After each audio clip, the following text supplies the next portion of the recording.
एक हमारा कलाकार भाग रहा है और उसे खदेड़ करके मारा जा रहा है। ये मेरे लिए बहुत पीड़ा की बात है, चाहे वो कलाकार किसी कास्ट का हो। ये नहीं कि रोशन रोही भूमिहार है, नहीं है। जिस प्रकार से रोशन रोही को थाना में बैठाया गया था, बिल्कुल प्रशासन आया जैसे लग रहा है कि रोशन रोही कुछ है ही नहीं। अरे भाई मेरा कलाकार है वो, आपको रिस्पेक्ट से बैठाना पड़ेगा। लेकिन जो भी घटना हुई है, ये घटना किसी भी कीमत पे शोभनीय नहीं है, क्षम्य नहीं है। मैं बिहार सरकार से, मैं कलाकारों की सुरक्षा के लिए भी कुछ नियम कानून बनाने की मांग करता हूँ। किसी के भी कार्यक्रम हो जाते हैं, क्या ये आपकी लापरवाही नहीं है? आप कलाकारों पे आप ठिकरा फोड़ देते हैं। जवाबदेही है कि बगैर अनुमति के प्रोग्राम कैसे हो गया? अरे कलाकार है, कलाकार तो जाएगा ही जाएगा। प्रोग्राम हुआ तो उनको बुलाया हम वही कर रहे हैं, कलाकार तो वहां जाएगा ना। किरण सिंह के लिए तो खुश की बात है। नहीं नहीं, ये किसी के लिए खुशी की बात नहीं होनी चाहिए।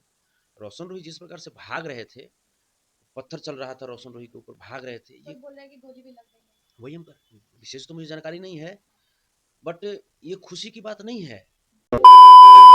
2 दिन से रोशन रोही का भागने का एक वीडियो वायरल हो रहा है, उसमें लग रहा है कि रोशन रोही का पिटाई हुआ है, क्या कहेंगे आप?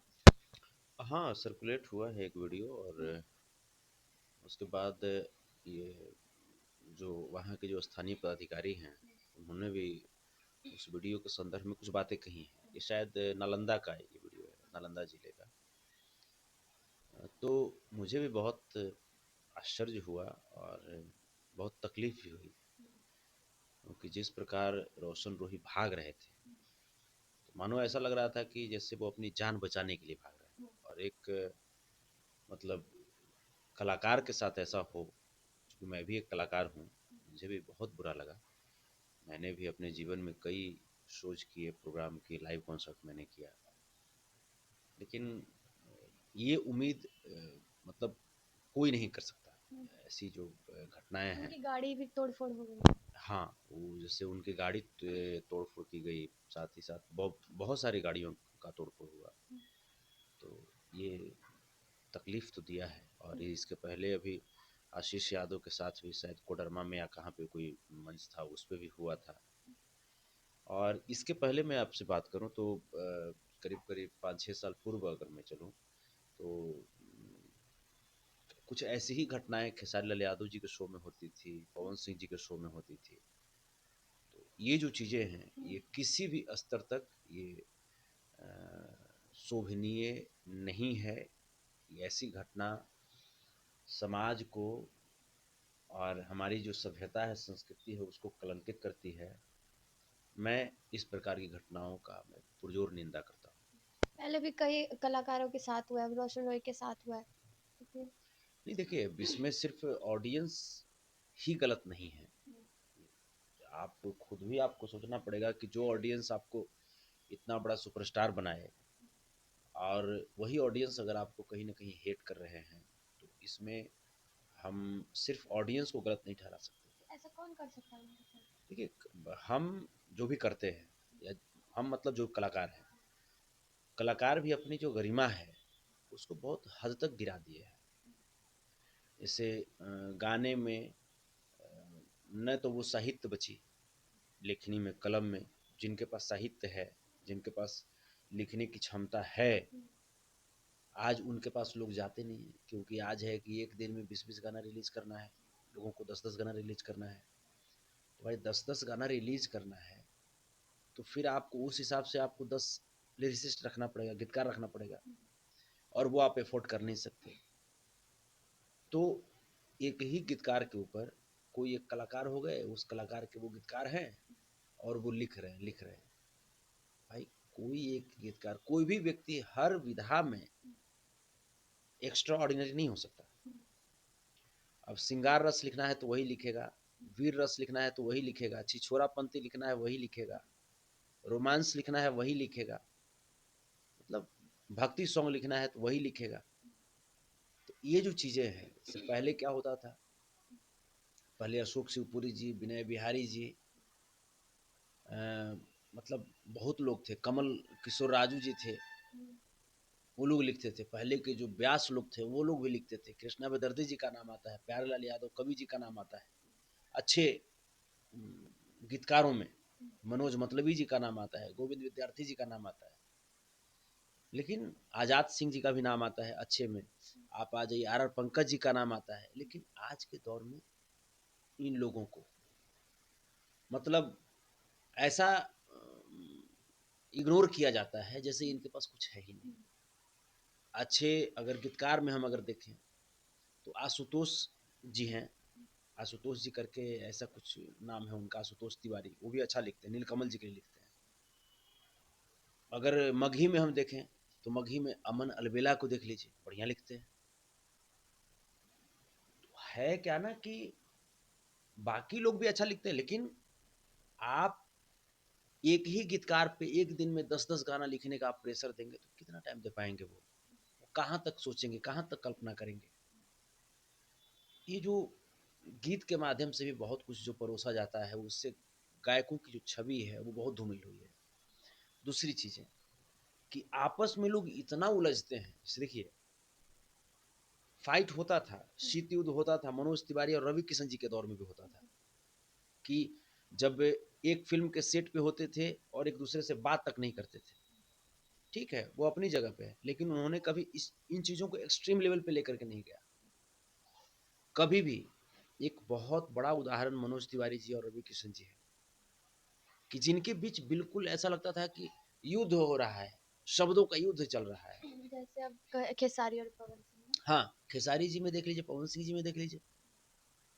लोगों को समझना चाहिए। आप जैसे इन चीज़ों को समझो, जैसे आज खेसारी जी हैं, पवन जी हैं, ये खूब लड़ते हैं लेकिन एक दूसरे को मोहब्बत भी खूब करते हैं, खूब एक दूसरे को प्रेम करते हैं। भले खेसारी जी बोल दें कि हाँ पवन सिंह जी से हम नहीं मिलेंगे कभी, या पवन सिंह जी बोल दें कि हम कभी नहीं मिलेंगे खेसारी जी से, लेकिन आप देखिएगा दोनों मिलेंगे तो उतना ही गर्मजोशी से मिलेंगे, वही प्यार होगा।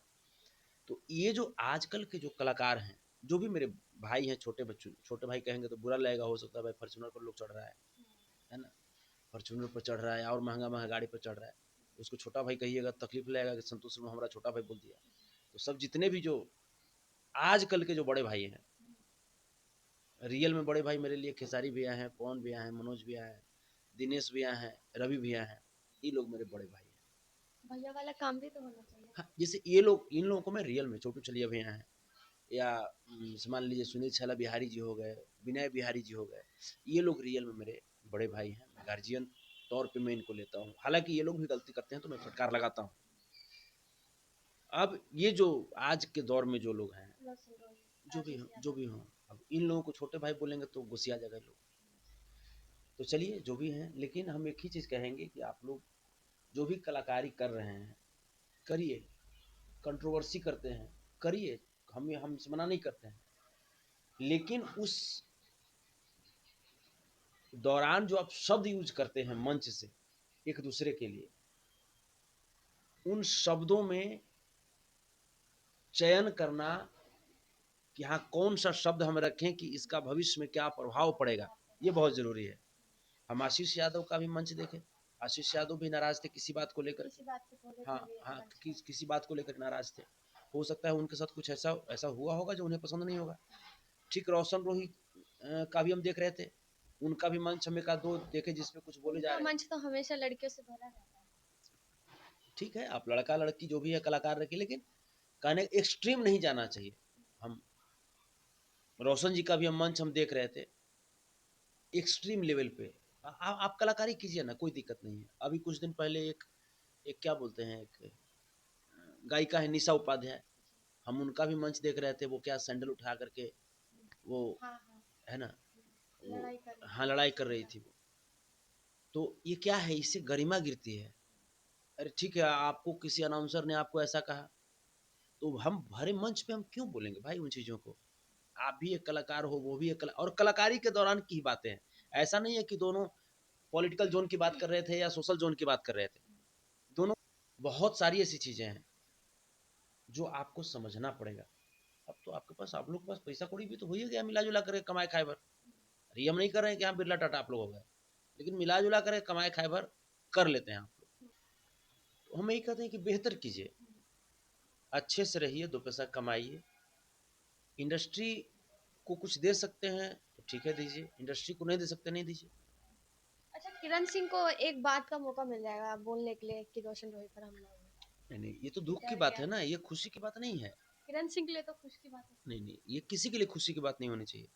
रोशन रोही जिस प्रकार से भाग रहे थे, पत्थर चल रहा था रोशन रोही के ऊपर, भाग रहे थे, कोई ये बोल रहा है कि गोली भी लग गई है। वही हम कर, विशेष तो मुझे जानकारी नहीं है, बट ये खुशी की बात नहीं है। एक हमारा कलाकार भाग रहा है और उसे खदेड़ करके मारा जा रहा है, ये मेरे लिए बहुत पीड़ा की बात है। चाहे वो कलाकार किसी कास्ट का हो, ये नहीं कि रोशन रोही भूमिहार है तो हम उसका क्रिटिसाइज करें, नहीं। वो भूमिहार है या यादव है या ब्राह्मण है या दलित है या मुसलमान है, वो बाद में है, पहले वो मेरा कलाकार है, पहले मेरा भाई है वो। हमें ये समझना पड़ेगा। आशीष यादव इसलिए मेरा भाई नहीं है कि वो यादव है। चाहे आशीष यादव यादव होते या दलित होते या ब्राह्मण होते या भूमिहार होते या राजपूत होते, फिर भी मेरे भाई होते वो। जहां पे हम लोगों की लड़ाई होती है, हमको आशीष को डांटना होगा, हमको रोशन को डांटना होगा, हम अपने लेवल पे डांट लेते हैं, अपने लेवल पे प्यार कर लेते हैं, समझा लेते हैं। लेकिन जो भी घटना हुई है, ये घटना किसी भी कीमत पे शोभनीय नहीं है, क्षम्य नहीं है। मैं बिहार सरकार से, मैं कलाकारों की सुरक्षा के लिए भी कुछ नियम कानून बनाने की मांग करता हूं, क्योंकि ये वही कलाकार हैं जिनको आप अपने रैलियों में, अपने जनसभाओं में बुला करके भीड़ इकट्ठा करवाते हैं, भीड़ को कंट्रोल करवाते हैं, और बाद में इन्हीं कलाकार को लिखो फेंको बना करके, यूज एंड थ्रो समझ करके फेंक देते हैं। ये उचित नहीं है। जिस प्रकार से रोशन रोही को थाना में बैठाया गया था, बिल्कुल प्रशासन आए जैसे लग रहा है कि रोशन रोही कुछ है ही नहीं। अरे भाई, मेरा कलाकार है वो, आपको रिस्पेक्ट से बैठाना पड़ेगा। प्रशासन लिपापोती पल्ला झाड़ रहे हैं क्या कि उस कार्यक्रम की अनुमति नहीं थी। तो आप इस बात को मानेंगे कि आपके थाना क्षेत्र के अंतर्गत बिना अनुमति के भी कार्यक्रम हो जाते हैं? क्या ये आपकी लापरवाही नहीं है? आप कलाकारों पे आप ठिकरा फोड़ देते हैं। आप कलाकारों पे ठिकरा फोड़ने वाले कौन होते हैं? चाहे आप कोई रहिए, कलाकार आपके बाप की नौकर नहीं है ना। ये आपकी जवाबदेही है कि बगैर अनुमति के प्रोग्राम कैसे हो गया। अरे कलाकार है, कलाकार तो जाएगा ही जाएगा। प्रोग्राम हुआ तो उनको बुलाया भी था, रोशन भाई को हम बुलाया। वही कह रहे हैं, कलाकार तो वहां जाएगा ना। हमारे भोजपुरी के कलाकारों को, मगही के कलाकारों को, अंगिका मैथिली के कलाकारों को कहां बिहार सरकार कुछ कर रही है? कहां कुछ दे रही है, प्रोटेक्शन दे रही है, सुविधा दे रही है? अरे हम लोग तो अपने बदौलत, हमारा कलाकार जो भी मेरा छोटा भाई हो बड़ा भाई हो, अपने बदौलत हम लोग रेंग रेंग करके आज इस लेवल तक इंडस्ट्री को लाए हैं। सरकार की तरफ से कोई सब्सिडी या कोई राहत आज तक मिली है क्या? कोई सहायता मिली है क्या? तो मैं बिहार सरकार से मैं आग्रह पूर्वक मैं कहना चाह रहा हूं कि हमारे कलाकारों को जलील करना बंद करें, और आपके जो महकमे हैं, जो पुलिस पदाधिकारी हैं, वो हमारे कलाकारों के साथ ऐसे दोयम दृष्टिकोण से नहीं देखेंगे। ये गलत बात है। चाहे हमारा कलाकार कोई भी हो, चाहे वो मगही का हो, भोजपुरी का हो, किसी भी इंडस्ट्री का कलाकार हो, किसी भी लैंग्वेज का कलाकार हो। बॉलीवुड में तो सुरक्षा होती है, फिर भोजपुरी में क्यों नहीं? वही तो हम कहते हैं ना। और मैं कलाकारों से भी कहना चाहूंगा कि अगर थोड़ा सा भी शर्म अगर है तो इन नेताओं का चमचागिरी करना बंद करो, इनके सोच में जाना बंद करो। अरे आपकी अपनी पहचान है, आपकी अपनी कैलिबर है, अपनी जगह है, आपने अपना जो कद है वो खुद बनाया है। अपमानित बार बार मत हो। कोई भी नचनिया बजनिया समझ करके यूज कर लेता है, थाना में बुलाएगा, थाना में बैठाएगा। ये क्या सिस्टम है? रोशन रोही चाहे हमारा छोटा भाई हो चाहे बड़ा भाई हो, आशीष यादव चाहे हमारा छोटा भाई हो या बड़ा भाई हो, चाहे वो गरीब हो या अमीर हो, किसी भी लेवल पे हो, आज अपना खुद पहचान बनाया है ना। कोई सरकार उसको रजिस्टर नहीं करने गया है कि हमारी पहचान ये है, कोई उसको दूसरा पहचान दिया है। अगर रोशन रोही को कुछ हो जाता या कोडरमा वाले प्रोग्राम में आशीष यादव को कुछ हो जाता तो सरकार तो पल्ला झाड़ लेता, सरकार तो पल्ला झाड़ता ना। तो सरकार को यहां पे एक्टिव होना चाहिए। और मैं पूरे कलाकारों से मैं कहना चाहता हूं, कलाकारों की भी थोड़ी बहुत गलती होती है, कलाकारों से भी कहना चाहता हूं ये एक एसोसिएशन बनाओ, जैसे बॉलीवुड में एसोसिएशन है, यहां भी बनाओ एसोसिएशन, और बना करके और अपनी लड़ाई लड़ने के लिए एक पटल पे खड़े हो। नहीं खड़ा रहोगे, ऐसे ही यूज एंड थ्रो होते रहोगे। बहुत बहुत धन्यवाद।